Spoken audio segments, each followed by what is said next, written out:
Everybody, this is Jimmy from unblindforlife.blogspot.com, coming to you with the CoffeeHouse news for April 29th, 2009. Some interesting things that got me going today around the net. Sadly, we've had our first death reported in the United States. Apparently a young child down in Texas who had also been in Mexico, I believe back on April 4th, has passed away due to the swine flu. So it begs some questions to be asked about what will happen in Texas now.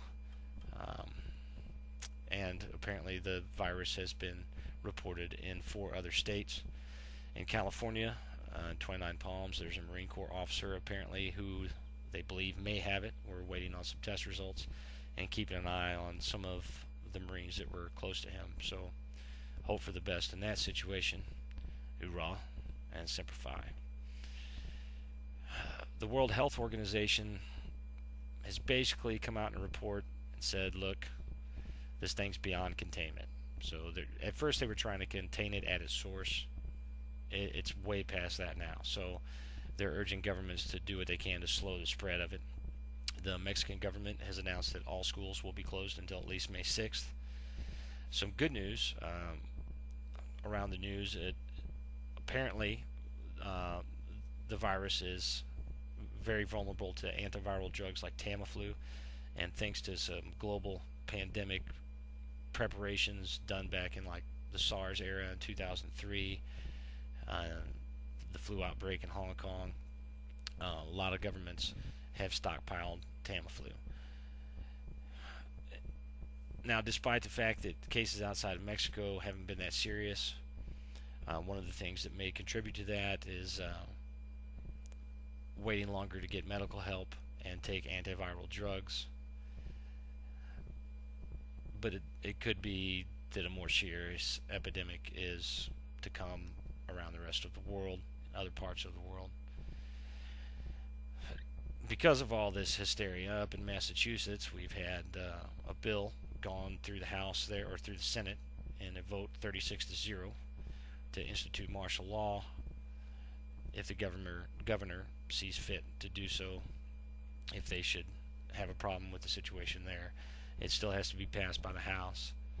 Now, we already know that there's directives and legislation in place in our own country to call for martial law if the president decides to declare a state of emergency. What scares me about this is any kind of action like that really is a violation of civil rights is always done under the premise of being a good thing. You know, we don't want this swine flu in our town, in our neighborhood, in our country, in our state.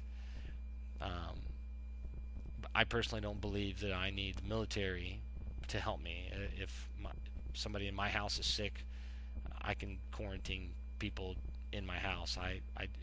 If the virus shows up in my town or even in one of these cities close to me, I don't know exactly how much I'm going to be venturing out into public or allowing my kids to continue to go to school. So I say let responsible people take responsible actions, and then and only then, if the local police find people that are acting in an irresponsible way, let them deal with that.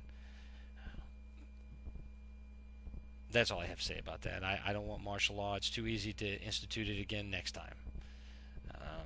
And let's wait and see what happens. Ron Paul had some words on it today, and he refers back to a flu scare in the 70s, and the government was trying to pass a bill to call for mass vaccinations, and there was only 2 people in the House that voted against it. Ron Paul was one of them. The other guy was a doctor too. And we're not talking about the same virus, quite obviously. But according to him, the flu came and went, and there was 1 death, and that's, any death is tragic. But there were 25 deaths from the vaccinations. So something to think about. And why is the Department of Homeland Security involved? This isn't a security threat in the traditional sense of the word. Why isn't the Department of Health involved? It seems like FEMA and the DHS have this open door to just do whatever they want, whenever they want to, and all it takes is the president to step in and say state of emergency, and bam, you got FEMA in your backyard and DHS and the Marines and everybody else roaming the streets vaccinating people. And me personally, I'm not going to get a flu shot. I've never had one, and I'm not going to start now. I'm not going to have my body injected with a virus to fight a virus. And whatever happens, happens, and I'll take my lumps. But I'm not going to let somebody dictate to me what I do or don't do. I'm a responsible person, and I can take responsible action. So Ron Paul says, everybody needs to take a step back. Look at tuberculosis, how many people die from that every year, and we don't quarantine people for that. This isn't the same thing. This is being transmitted very quickly from human to human. Now, on another interesting note, there's a lot of talk about, where did this come from? Is this an engineered virus? It certainly has some characteristics that might make one think that it is. I'm not a microbiologist or virologist. I don't work for the CDC, so I can't say. But there is a report that a county in Texas, Guadalupe County in Texas, planned for mass vaccinations back in March.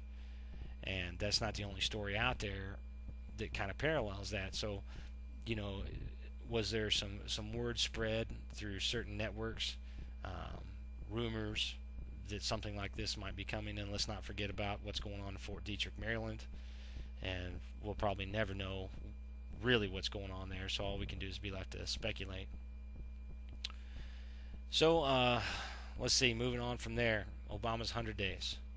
Where's the change? Everybody wanted change? I'll tell you what your change was. You got a new personality in the White House. You got a different look, you got a different feel, you got a different attitude perhaps. You've got somebody that doesn't look like an idiot every time they talk on the television. You've got somebody putting out YouTube videos, trying to reach out to the public. Somebody who's more sincere, somebody who can read from a teleprompter and make it look like it's flowing right out of their own brain. And that's huge.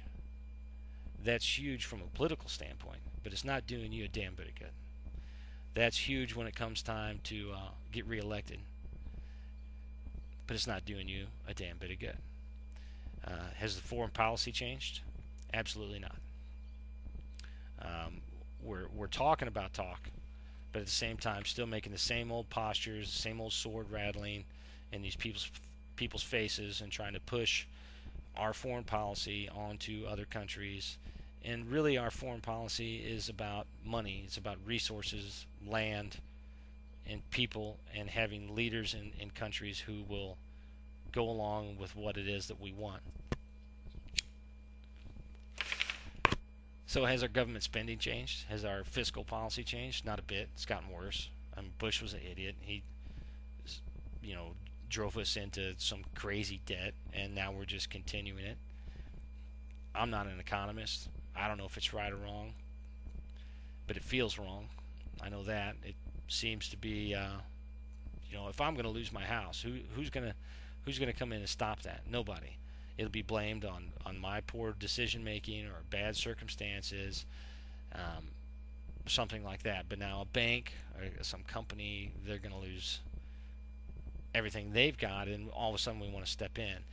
And I just don't like the fact that all the people involved in this are all the same people that were at the cause of it. And I don't like the fact that you've got the Fed doing things with the money, and we're not even allowed to ask what it is. We're not allowed to audit them. It doesn't feel right, and that's all I have to say about it. Our government's gotten even bigger, especially with the stimulus package and all these health reforms. The war is the same war on terror that's going to be moved from country to country, city to city. We talk about bringing troops in Iraq home, but at the same time we're sending more to Afghanistan and Pakistan.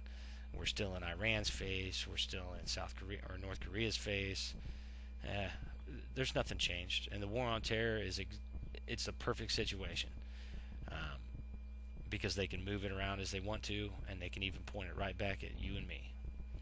And now in this country, if you are an extremist, if you have constitutional ideas, if you speak out against your government, that's somebody that they want to watch, and that's never good. The president, we still have a president who's acting outside the law. That's not changed. We still have a president who is interpreting the Constitution, and a Congress and Senate that are still not considering constitutional ideas and their most basic principles. That's the same. So where's the change? The change is right here and right there. If you want something done, you're going to have to do it yourself. And you can't rely on anybody else to do it for you. We have become what we fought for our freedom from. And it's growing worse day by day. So that's all I've got for today. Until next time, you guys stay unblind for life.